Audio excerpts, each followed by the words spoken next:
ഞാൻ ബിഷപ്പ് വർഗീസ് ചക്കാലക്കൽ, കോഴിക്കോട് രൂപത മെത്രാൻ, ലത്തീൻ കത്തോലിക്ക മെത്രാൻ സമിതിയുടെ പ്രസിഡന്റും കൂടിയാണ്. ഞാനിന്ന് നിങ്ങളുടെ മുമ്പിൽ നിൽക്കുന്നത് ഇന്ന് വളരെയധികം ശ്രദ്ധിക്കപ്പെട്ടിരിക്കുന്ന മുനമ്പം വിഷയത്തെക്കുറിച്ച് സംസാരിക്കുന്നതിന് വേണ്ടിയിട്ടാണ്. ഈ മുനമ്പം എന്ന് പറയുന്നത് എറണാകുളം ജില്ലയിലെ പറവൂരിനടുത്ത് പള്ളിപ്പുറം എന്ന് പറയുന്ന ഒരു ബസലിക്കയുണ്ട്, തീർത്ഥാടന കേന്ദ്രമുണ്ട്. ആ തീർത്ഥാടന കേന്ദ്രത്തിൻ്റെ അടുത്ത് സ്ഥിതി ചെയ്യുന്ന ഒരു കൊച്ചു ഗ്രാമമാണ് മുനമ്പം. കടൽ തീരമാണത്. അവിടുത്തെ പ്രശ്നം അതാണ്, 600-ലധികം വരുന്ന കുടുംബങ്ങൾ. ആ സ്ഥലം വഖഫ് ബോർഡിൻ്റേതാണെന്ന് പറഞ്ഞുകൊണ്ട് പ്രഖ്യാപനം വന്നതുകൊണ്ട് അവർക്ക് ആ സ്ഥലം വിൽക്കാനോ ആ സ്ഥലം പണയം വെച്ച് എന്തെങ്കിലും ബാങ്കുകളിൽ നിന്ന് ലോൺ എടുക്കാനോ ഒന്നും പറ്റുന്നില്ല. അങ്ങനെ ഒരു വിവാദപരമായിട്ടുള്ള ഭൂമിയായി തീർന്നിരിക്കുകയാണ് അത്. അതിൻ്റെ ഫലമായിട്ട് ഏതാണ്ട് 610 കുടുംബങ്ങൾ വിഷമം അനുഭവിക്കുന്നുവെന്ന് നമുക്കെല്ലാവർക്കും അറിയാം. ആ കുടുംബങ്ങളോട് നമ്മളെല്ലാവരും ഐക്യദാർഢ്യം പ്രഖ്യാപിക്കുകയാണ്. ക്രിസ്ത്യാനികൾ മാത്രമല്ല, ഹിന്ദുക്കളും മുസ്ലിമുകളും അവിടെയുള്ള ജനങ്ങളോട് ഐക്യദാർഢ്യം, സോളിഡാരിറ്റി പ്രഖ്യാപിക്കുന്നുണ്ട്. ആ പ്രശ്നം എങ്ങനെയെങ്കിലും പരിഹരിക്കപ്പെടണമെന്ന് എല്ലാവരും ആഗ്രഹിക്കുകയാണ്. അതുകൊണ്ടാണ് അവിടെ ഏതാണ്ട് 30 ദിവസങ്ങളിലധികമായിട്ട് നടന്നുകൊണ്ടിരിക്കുന്ന നിരാഹാര സത്യാഗ്രഹത്തിൽ പങ്കെടുക്കുന്നതിന് വേണ്ടി ക്രൈസ്തവരും മുസ്ലിമുകളും ഹിന്ദുക്കളും എല്ലാം വന്നുപെടുന്നുണ്ട്. പ്രത്യേകിച്ച് ക്രൈസ്തവരുടെ ഒരു വലിയ ഐക്യം, വലിയൊരു കൂട്ടായ്മ, വലിയൊരു ഒരുമ ഈ ഒരു സംഭവത്തിൽ പ്രകടിപ്പിക്കുന്നുണ്ട് എന്നുള്ളത് വളരെ സത്യമായിട്ടുള്ളൊരു കാര്യമാണ്. പക്ഷേ ഈ സംഭവത്തെ നമ്മുടെ നാട്ടിലെ മതമൈത്രി നശിപ്പിക്കുന്ന രീതിയിൽ ആക്കി തീർക്കാൻ നമ്മൾ ആരും ആഗ്രഹിക്കുന്നില്ല. ഇവിടെ വിവിധ മതങ്ങളും വിവിധ സമുദായങ്ങളൊക്കെ തമ്മിൽ വളരെ നല്ല ബന്ധത്തിൽ ജീവിക്കുന്നതാണ്. മതമൈത്രി എന്നൊക്കെ പറയുന്നത് നമ്മുടെ രക്തത്തിൽ അലിഞ്ഞേറിയിട്ടുള്ളൊരു വസ്തുതയാണ്. അതുപോലെ തന്നെ എല്ലാ മതങ്ങളെയും സ്നേഹിക്കുക എന്നുള്ളത്, എല്ലാ മതവിഭാഗങ്ങളിൽപ്പെട്ടുള്ളവരെ സ്നേഹിക്കുക എന്നുള്ളത് നമ്മുടെ ഹൃദയത്തിൻ്റെ ഒരു ഭാവമാണ്. അത് കളയരുതെന്ന് നമുക്ക് എല്ലാവർക്കും ആഗ്രഹമുണ്ട്. അവർ ക്രിസ്ത്യാനികളും അല്ലെങ്കിൽ മറ്റുള്ളവരുമായിട്ടുള്ള ഒരു പരിപാടിയാണെന്ന് ആരും വിചാരിക്കരുത്. ശരിക്കും പറഞ്ഞാൽ ഇത് ക്രിസ്ത്യാനികളുടെ പ്രശ്നമല്ല, മുസ്ലിമുകളുടെ പ്രശ്നമല്ല, ഹിന്ദുക്കളുടെ പ്രശ്നമല്ല, മറിച്ച് ഒരു മാനുഷിക പ്രശ്നമാണ്. 600-ലധികം പാവപ്പെട്ടവർ വേദനിക്കുന്ന ഒരു സംഭവമാണിത്. അവരുടെ പ്രശ്നത്തോട് നമ്മൾ സഹകരിക്കുന്നു എന്നുള്ളതാണ് പ്രധാനപ്പെട്ട കാര്യം. അതുകൊണ്ട് എനിക്ക് ആദ്യമേ തന്നെ പറയാനുള്ളത്, ഈ ഒരു വിഷയം ഒരു തരത്തിലും മതസ്പർദ്ധ വർദ്ധിപ്പിക്കുവാനോ മതമൈത്രി നശിപ്പിക്കുവാനോ ഇടയാക്കരുത്. നമ്മൾ പ്രത്യേകിച്ച് ക്രൈസ്തവർ, നമ്മളുടെ ദർശനം എന്ന് പറഞ്ഞാൽ ആകാശം പോലെ വിശാലമാണ്, ചക്രവാളം പോലെ വിശാലമാണ്. അത് ക്രിസ്തു പഠിപ്പിച്ചതാണ്.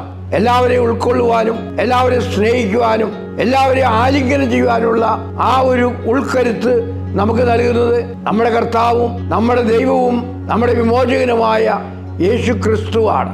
ഈ 18-ാം തീയതി കേരളത്തിലെ ലത്തീൻ മെത്രാന്മാര് എറണാകുളത്തുള്ള വരാപ്പുഴ അതിരൂപത മെത്രാസന മന്ദിരത്തിൽ ഒരു ബിഷപ്സ് കോൺഫറൻസ് നടത്തുന്ന ഇവിടെ വരികയുണ്ടായി. കേരളത്തിലെ 12 രൂപതകളിലെ എല്ലാ മെത്രാന്മാരും അവിടെ സന്നിഹിതരായിരുന്നു. ഞങ്ങളെ കാണണമെന്നുള്ള താല്പര്യം മുസ്ലിം ലീഗിന്റെ പാണക്കാട് സാദിഖ് അലി ശിഹാബ് തങ്ങളും മുസ്ലിം ലീഗിന്റെ അഖിലേന്ത്യാ പ്രസിഡന്റ് ശ്രീമാൻ കുഞ്ഞാലിക്കുട്ടി സാഹിബും അറിയിക്കുകയുണ്ടായി.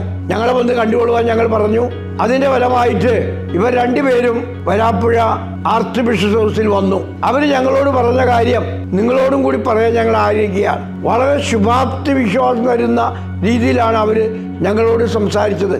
മുനമ്പം പ്രശ്നം എങ്ങനെയെങ്കിലും തീർക്കാൻ അവരും ആഗ്രഹിക്കുകയാണ്. അവർ പറഞ്ഞത്, വിവിധ മുസ്ലിം സംഘടനകളുടെ ഒരു മീറ്റിംഗ് അവർ വിളിച്ചുകൂട്ടി ആ മുസ്ലിം സംഘടനകൾ നൽകിയ മാൻഡേറ്റ് അനുസരിച്ചിട്ടാണ് ഞങ്ങളെ മെത്രാന്മാരെ കാണാൻ വന്നതെന്നാണ്. എന്ന് പറഞ്ഞാൽ മുനമ്പം വിഷയം എങ്ങനെയെങ്കിലും തീർക്കണമെന്നുള്ള മുസ്ലിം സമുദായത്തിന്റെ ആഗ്രഹം അവിടെ വെച്ച് ഞങ്ങളോട് അവർ പറയുകയായിരുന്നു. ഇപ്പം മുസ്ലിം ലീഗിന്റെ പ്രതിനിധികളായിട്ടല്ല അവർ വന്നത്, മറിച്ച് എല്ലാ മുസ്ലിമുകളുടെയും മാൻഡേറ്റ് ലഭിച്ച വ്യക്തികളായിട്ടാണ് അവിടെ വന്നത്. അപ്പം അവർ പറഞ്ഞു, ഈ പ്രശ്നം തീർക്കുവാനും വേണ്ടി നിങ്ങളോടൊപ്പം ഞങ്ങൾ ഉണ്ടായിരിക്കും. മുഖ്യമന്ത്രിയോടും മറ്റു വേണ്ടപ്പെട്ടവരോട് സംസാരിച്ച് ഈ പ്രശ്നം പരിഹരിക്കാൻ ശ്രമിക്കും. മാത്രമല്ല, ഗവൺമെന്റ് ഈ വിഷയം എടുത്തുകിട്ട് കോടതിയിൽ കൊണ്ടുപോകണം. കോടതിയാണ് അന്തിമ തീരുമാനം ഉണ്ടാക്കേണ്ടത്. ശാശ്വതമായ ഒരു പരിഹാരം ഈ വിഷയത്തിൽ ഉണ്ടാകണമെന്ന് അവരാഗ്രഹിക്കുന്നു, നമ്മൾ ആഗ്രഹിക്കുന്നു. അപ്പൊ ചുരുക്കം പറഞ്ഞാൽ, അവർ വന്നതിൽ ചിലരൊക്കെ വിവാദങ്ങൾ സൃഷ്ടിക്കുന്നുണ്ട്. വിവാദത്തിനൊന്നും ഒരു വകയും ഇവിടെ ഇല്ല. നമ്മളോട് സഹായിക്കാമെന്ന് പറഞ്ഞ് വന്ന ആളുകളെ നമുക്ക് നിഷേധിക്കാൻ പറ്റുമോ? നമ്മുടെ പ്രശ്നങ്ങൾ പരിഹരിക്കാൻ അവർ രംഗത്തേക്ക് വരികയുണ്ടായത്. ഇവിടെയുള്ള LDF-നോ UDF-നോ അതുപോലെ മറ്റേത് സംഘടനയ്ക്കും ഐക്യദാർഢ്യം പ്രകടിപ്പിച്ചുകൊണ്ട് ഈ പ്രശ്നം തീർക്കുന്നതിന് വേണ്ടി പരിശ്രമിക്കാവുന്നതാണ്. അവരെല്ലാവരും സ്വീകരിക്കാൻ നമ്മൾ തയ്യാറാണ്. നമ്മൾ ആർക്കും എതിരല്ല. നമ്മളെല്ലാവരും സൗഹൃദം പുലർത്തുവാൻ ആഗ്രഹിക്കുന്നു. നമ്മുടെ മുമ്പിലുള്ള ഏറ്റവും വലിയ പ്രശ്നം ഈ ഒരു മുനമ്പം പ്രശ്നം തീർക്കുക എന്നുള്ളതാണ്. പിന്നെ പാർലമെന്റിൽ അവതരിപ്പിച്ചിരിക്കുന്ന ബില്ല്, ആ ബില്ല് വേറൊരു കാര്യമാണ്.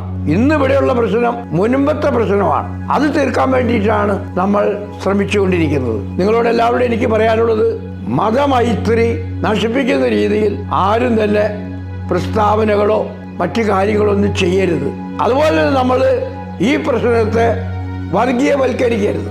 ഈ 610 വീടെന്ന് പറയുമ്പോൾ അവിടെ ഹിന്ദുക്കളുണ്ട്, ക്രിസ്ത്യാനികളുണ്ട്, ഏതാനും ചില മുസ്ലിം കുടുംബങ്ങളുണ്ടെന്നാണ് ഞാൻ അറിയുന്നത്. അപ്പോൾ ഇതൊരു മാനുഷിക പ്രശ്നം, നമ്മുടെ സഹോദരങ്ങൾ നേരിടുന്ന പ്രശ്നമാണ്. നമ്മളെല്ലാവരും അതിലേക്ക് ഇറങ്ങിച്ചെന്ന് സഹായിക്കാൻ ബാധ്യസ്ഥരാണ്. ഈ ഒരു വിഷയം തീർക്കുന്നതിന് വേണ്ടി എല്ലാവരും പ്രവർത്തിക്കണമെന്നാണ് എനിക്ക് പറയാനുള്ളത്. ഇതിന്റെ പേരിൽ ആരും മുതലെടുപ്പ് നടത്തരുത്. മറിച്ച് എല്ലാവരും ഐക്യപ്പെടുത്തുന്ന, ഒരുമിപ്പിക്കുന്ന കൂട്ടായ്മയുടെ ഒരു ഘടകമായി മാറട്ടെ. മറ്റു ക്രൈസ്തവ വിഭാഗങ്ങളിൽപ്പെട്ട ആളുകൾ ഞങ്ങളെ മെത്രാന്മാരെ കാണുന്നതിന് വേണ്ടി ആർച്ച് ബിഷപ്പ് ഹൗസിൽ വന്നു.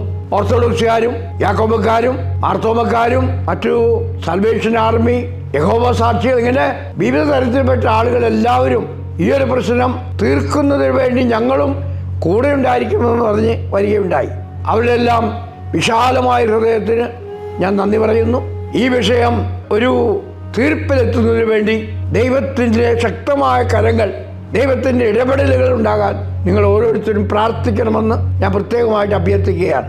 പ്രാർത്ഥനയുടെ ശക്തി വളരെ വലുതാണ്, നമുക്കറിയാം. അപ്പോൾ നമ്മുടെ പ്രാർത്ഥന വിശ്വാസത്തോടു കൂടിയാകുമ്പോൾ ഈ പ്രശ്നം പരിഹരിക്കപ്പെടുമെന്ന് ഞാൻ വിശ്വസിക്കുന്നു. അത് പരിഹരിക്കാൻ വേണ്ടി ആര് നമ്മുടെ അടുത്ത് വന്നാലും അവരെ നമ്മൾ സ്വീകരിക്കും, സ്നേഹപൂർവ്വം സ്വീകരിക്കും. ദൈവം നിങ്ങളെ അനുഗ്രഹിക്കട്ടെ.